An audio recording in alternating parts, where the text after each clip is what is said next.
Friends, so here in Acts, we encounter Saul, whom some of you probably know better as Paul, his Roman name. And we get what many call his conversion experience. But let's be clear.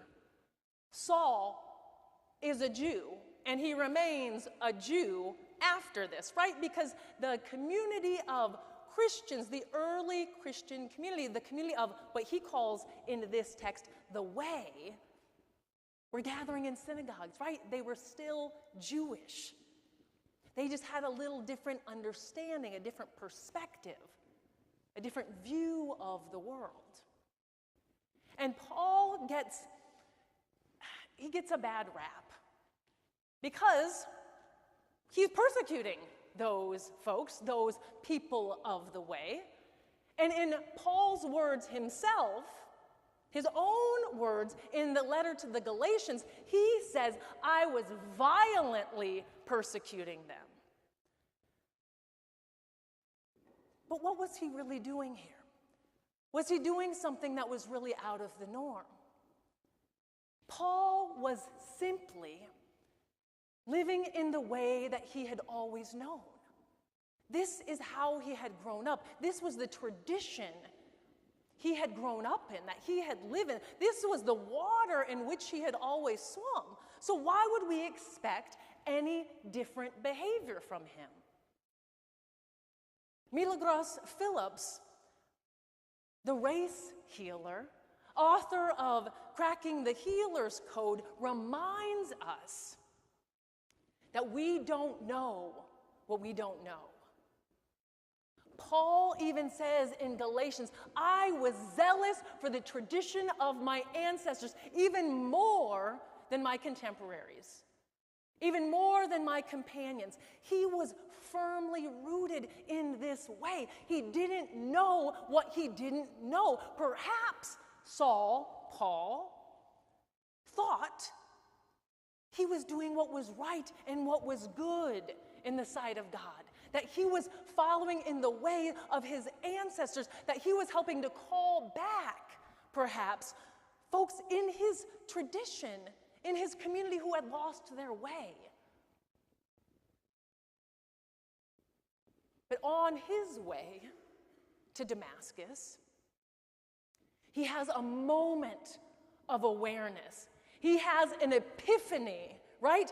The light goes on. It's right there in our story for us.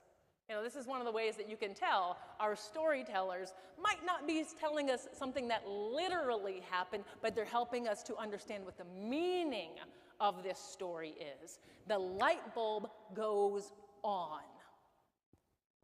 And Paul has a moment. Saul has a moment of awareness. He is identified as one who has been persecuting God's beloved, others of God's beloved. And now he knows. He no longer doesn't know that this is what he's been doing. It's not what he had perhaps thought, preserving, protecting the tradition of his ancestors. Actually, what he's doing is he is persecuting God's beloved ones. And after that moment of awareness, he has a choice. After being made aware of what he's really doing, he can choose to ignore that information and continue in willful ignorance, or he can accept it. He can receive it. He can process that. And Milagros Phillips shares with us in this healer's code and how she invites us to heal from racism. She shares after this initial step of awakening immediately follows a time of grieving. And where does Saul go right after this? He goes into 3 days of not being able to see, 3 days of not eating, 3 days of not drinking. That sounds a heck of a lot like grieving to me. Grieving, perhaps, who he knew himself to be. Grieving the loss of his worldview.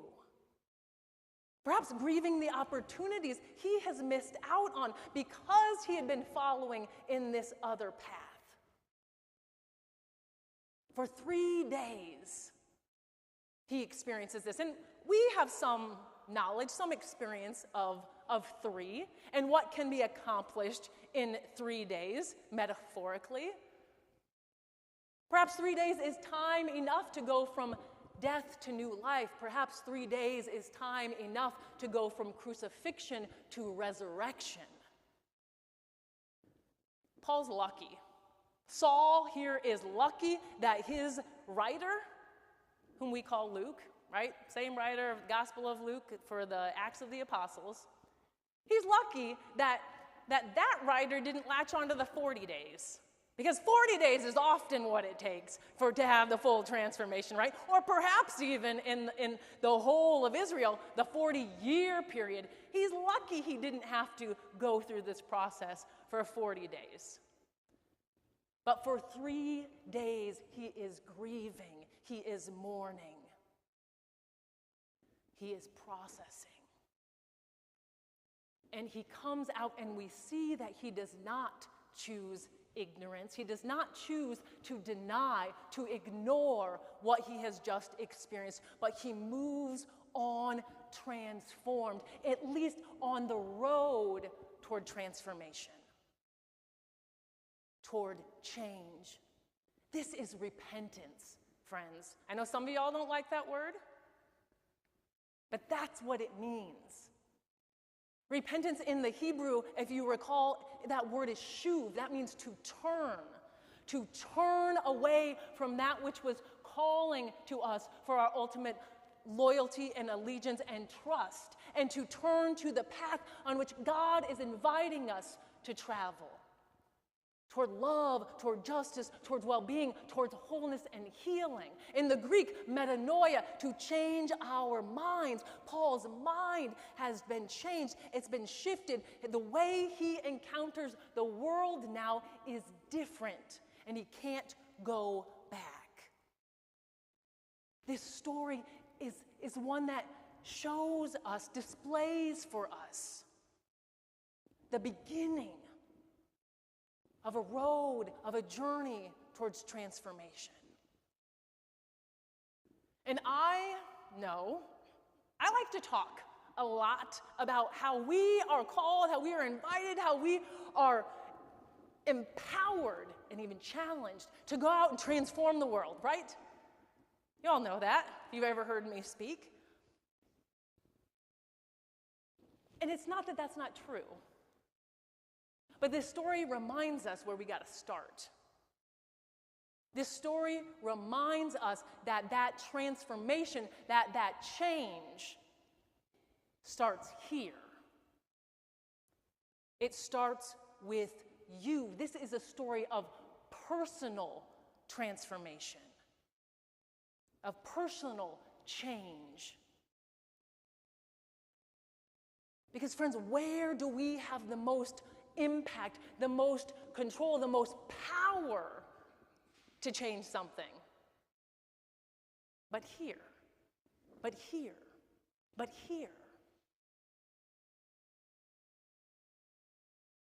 So when we are committed, if we are committed to transforming such ills as poverty in our world, how are we starting here? How are we growing in our awareness and in our understanding and how we are participating in upholding that system? And how it is hurting and harming us and how we need to heal from that ailment. When it comes to resolving, to healing as a whole from the immigration situation in which we are in right now, where folks are being abducted, detained, if you want to use that word, and deported. How are we doing that work here? How are we doing that work here? How are we growing in our awareness and in our understanding and seeing our part in the puzzle? And seeing perhaps where we draw boundaries. Where this is my area, this is my land, this is my home, and you don't belong here. How are we doing that healing work ourselves? And we've talked about DEI, diversity, equity, inclusion. We have talked about racism and working against racism, healing from racism as a whole, as a society, as a nation, as a state. How are we doing that work here? How are we becoming race literate? Understanding our history and how it continues to be active and alive in us, in me, in you. We have to start here. This story reminds us.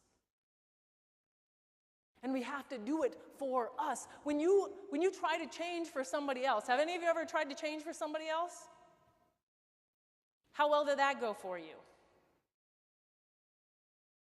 You got to change for you. You change for yourself. You transform. You enter on that journey. You begin that path, that way, because you deserve to live a healed life, a whole life, a transformed life. You deserve that. And this story shows us that our transformation can have a huge impact on the rest of the world, on the community around us. If it were not for Paul, let's be honest, we might not be here. There might not be something of Christianity, because Paul didn't just keep his experience, his transformation to himself. He went out and he shared that with others. He invited others into that.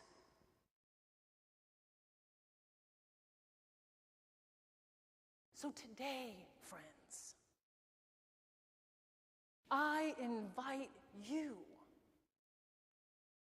to consider how you are being called and invited and inspired to be open to that inbreaking of the Spirit, that call of the divine, that nudging of the Holy One. Where are you being invited to continue on or to begin that journey of transformation? I say continue on because it's not a one and done kind of thing.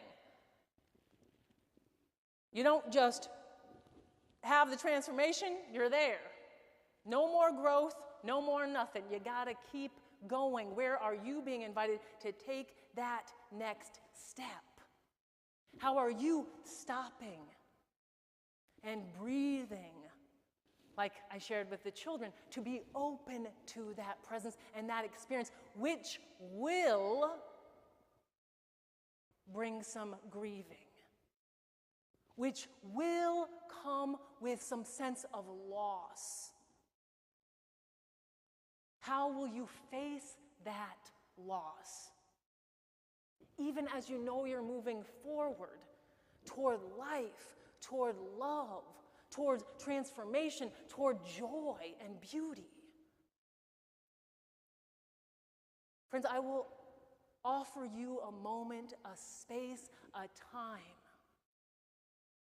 to consider how the Spirit is moving in your midst today, how the divine is calling out to you to enter into this next phase, this next stage of your transformation. Friends, let us open ourselves ever wider to the divine presence that is with us. Let us be together for a time of prayer, a time of reflection and meditation. Let us be together now for a moment of pause.